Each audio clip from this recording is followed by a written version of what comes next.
Atos capítulo 9, verso 27, dice así: Mas Barnabé levou aos apóstolos e contou-lhes como ele vira o Senhor no caminho, e que este lhe falara, e como em Damasco pregava ousadamente em nome de Jesus.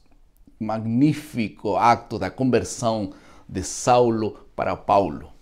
E foi João Calvino que ilustrou de uma maneira magistral esta transformação. Ele disse assim: Deus não só transforma esses lobos ferozes em ovelhas mansas e humildes, sino que também Ele transforma esses lobos ferozes em pastores que possam cuidar dos demais com caráter e também com amor. Essa é a lição desta semana, a conversão de Saulo para Paulo. Estamos na lição número 1 deste terceiro trimestre que tem como título Gálatas. Nós vamos estudar sobre esse livro fascinante Gálatas, lembrando que estamos cumprindo 500 anos da Reforma Protestante. Por isso, esse livro será estudado esse trimestre. Vamos agora dividir nossa lição em 3 partes. O que lhes parece? Em primeiro lugar, Saulo antes de convertir-se em Paulo, es decir, antes de sua conversão. Depois vamos falar da conversão de Saulo para Paulo. E finalmente nós falaremos Paulo após de sua conversão. Tudo relacionado com a conversão de Paulo. Agora vamos ao primeiro assunto. Quem era Saulo? Saulo de Tarso, disse a história e a Bíblia, Saulo natural de Tarso. Esta era uma importante cidade da Cilícia. Saulo era um cidadão romano, título que adquiriu provavelmente por seus pais e seus ascendentes que por algum serviço ganharam esta cidadania. Agora, ele era israelita da tribo de Benjamim. Foi educado na Torá aos pés de Gamaliel, diz a Bíblia. E ele era um fariseu fanático antes de conhecer Jesus. Esta era a experiência de Saulo. Agora, nós queremos definir 3 assuntos relacionados com ele. Em primeiro lugar, Saulo, a Bíblia diz em Atos 8, 1 al 5, que era um perseguidor sanguinário. Ele não tinha piedade daquelas pessoas que ele perseguia. Em segundo lugar, a Bíblia fala também que Saulo consentiu na morte de Estevão. Provavelmente este fato tenha causado mais impacto na vida de Saulo, que depois ele, inclusive, lamenta muito que ele não se posicionou nesse momento. E, finalmente, ele não ficando apenas contente com perseguir as pessoas ou os cristãos que estavam em Jerusalém, ele pediu cartas de permisso para poder ir a Damasco, às igrejas judaicas de Damasco, para poder ali ele poder levar presos e também poder perseguir aos cristãos naquela cidade. Quer dizer que Paulo não só estava preocupado em fazer um trabalho a meias, ele queria fazer um trabalho completo, mas em toda a sua experiência ele demonstrou que estava inseguro, mas a hora de executar seus planos ele era muito seguro. Agora, como aconteceu a conversão de Saulo? E nessa segunda parte, vocês podem ver que quase no final do percurso entre Jerusalém e Damasco, mais ou menos 240 quilômetros, Deus aparece, Deus intervém. E cada vez que uma pessoa está no limite, Deus intervém. E intervém de uma forma talvez diferente do que acontece com muitas outras pessoas. Uma luz do céu brilhou e caiu no chão do cavalo e ele ficou cego, diz a Bíblia. Deus intervém de diversas maneiras para que as pessoas possam mudar de trajeto na vida.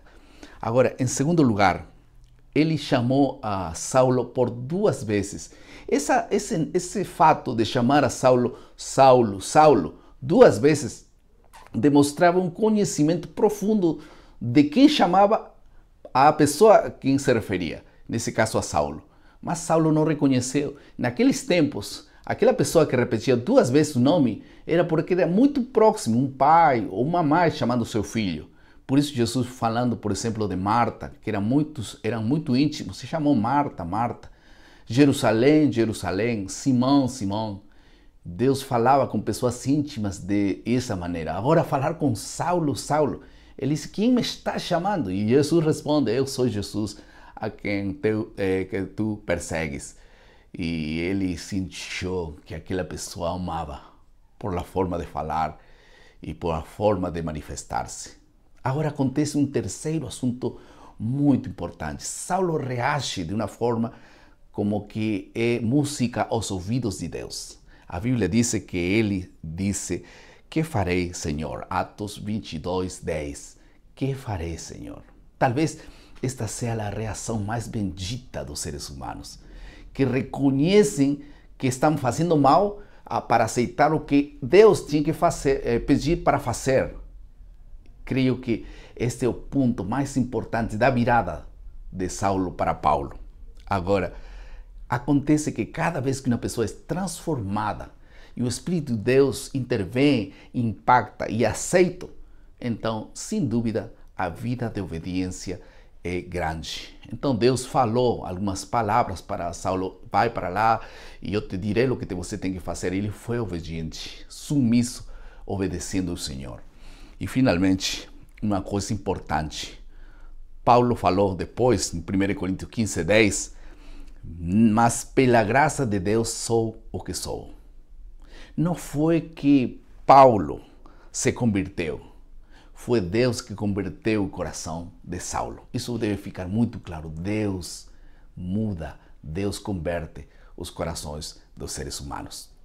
Finalmente, Paulo, após da conversão, 3 fatos importantes. Em primeiro lugar, Paulo foi privado. A primeira coisa que Deus faz é privar uma pessoa, talvez, de uma das faculdades mais difíceis para a transformação do futuro.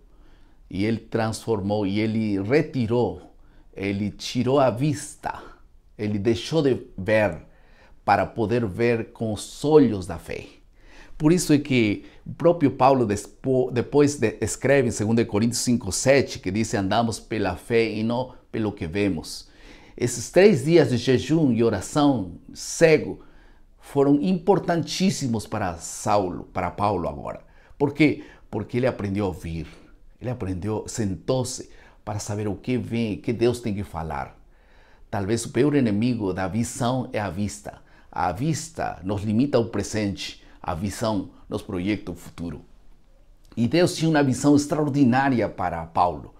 E ele falou para Paulo depois em Atos 9:15, ele disse, este é um instrumento escolhido, útil por mim, e ele vou levar para anunciar o evangelho aos gentios e também aos reis da terra. Deus tinha uma missão especial para Saulo, e nesse caso agora para Paulo. Ele seria um missionário entre os gentios e também entre os reis, como também entre os próprios judeus. Foi o maior, talvez, propagador do Evangelho no Novo Testamento. Uma missão. Deus dá uma missão. Cada vez que Deus dá uma mensagem e Deus transforma o coração, Ele dá uma missão. Por isso a Bíblia diz que imediatamente depois que caíram as escamas dos olhos, Ele viu e foi cheio do Espírito Santo. Um novo caminho e uma nova missão e um coração cheio do Espírito Santo. Eu gostaria de terminar com 2 aplicações. Em primeiro lugar, nós não fomos chamados para ver e ser espectadores desse grande conflito, estar em cima de um muro. Deus quer que você se posicione, já seja no caminho do bem, do mal, de seguir a Jesus ou perseguir aos discípulos de Jesus. Deus quer que você seja um seguidor de Jesus, como foi Paulo. Em segundo lugar, nós temos que ter cuidado com discriminar ou com, talvez, desprezar pessoas que aos nossos olhos não servem mais para nada. Porque para os olhos de Deus, Ele não vê como são, sino como serão no futuro. Por isso, nós precisamos ver com os olhos de Deus, com oportunidades, com esperança, aquelas pessoas que estão em pecado, estão errando. muitas vezes. Tudo bem? E eu queria terminar de uma forma mais definida agora, dizendo, cada vez que Deus transforma o coração, Deus dá uma missão. Qual é a nossa missão? A missão de Saulo foi, a de Paulo foi pregar aos gentios e reis da terra. E qual é a tua missão? Deus tem uma missão. Sabe qual é o momento mais importante da vida? É quando as pessoas nascem e quando depois descobrem para que nasceram. Descobrem sua missão. Que Deus te ajude, te abençoe. Para que essa semana você e eu possamos cumprir a missão. Vamos orar? Querido Pai, muito obrigado por tua palavra. Abençoa, Senhor, a cada pessoa em seu processo de conversão e também na missão que temos perante os demais. Em nome de Jesus. Amém. Muito obrigado por estar conosco mais uma vez. Lembre nosso lema e esses trimestres, seamos fiéis no estudo diário da palavra. Maná, cada dia, cada manhã é alimento para a vida. Que Deus te abençoe.